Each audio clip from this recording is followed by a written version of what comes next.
Secunderabad parliament నియోజకవర్గంలోని లాలాపేటలో ఆదం సంతోష్ ఆధ్వర్యంలో Congress party booth level committee సమావేశం జరిగింది। ఈ సమావేశానికి కాంగ్రెస్ పార్లమెంట్ అభ్యర్థి దానం నాగేందర్, కాంగ్రెస్ నాయకురాలు Kota Neelima, GHMC deputy mayor Srilatha Shobhan Reddy, youth Congress నాయకుడు అనిల్ యాదవ్, అమర్నాథ్ గౌడ్ హాజరయ్యారు। గత 10 ఏళ్లలో బీఆర్ఎస్ బీజేపీ చేసిన అన్యాయాలను ప్రజలకు వివరించాలని తెలిపారు। 6 గ్యారంటీలను ప్రజల్లోకి తీసుకువెళ్లాలని తీర్మానించారు। బూత్ లెవెల్లో నాయకులు కష్టపడి పనిచేస్తే పార్లమెంట్ ఎన్నికల్లో కాంగ్రెస్ గెలుపు ఖాయమన్నారు।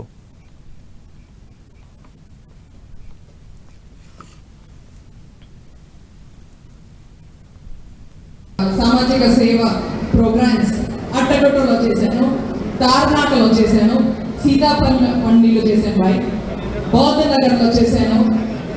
ఈ ఏరియాస్లో పనిచేసినప్పుడు మనకు అర్థమైంది ఏంటంటే అక్కడ బీజేపీ లేదు, అక్కడ ఉన్నది వాళ్ళ మనసులో ఉన్నది కాంగ్రెస్। వాళ్ళకి ఏదో కోపం వచ్చి ఎక్కడిపోతారు, కానీ ప్రతి ఇంట్లో ప్రతి గడపలో ఇంటింటికి వెళ్ళేది అడ్డగొట్టుకోనే 50,000 ఇళ్ళు ఉంటాయి అక్కడ ఇంటింటికి వెళితే ప్రతి సెక్షన్లో మనకు కనిపించేది కాంగ్రెస్।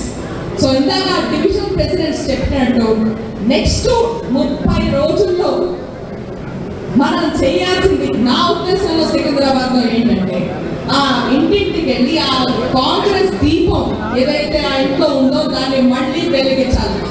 ప్రజాపాలన వాళ్ళు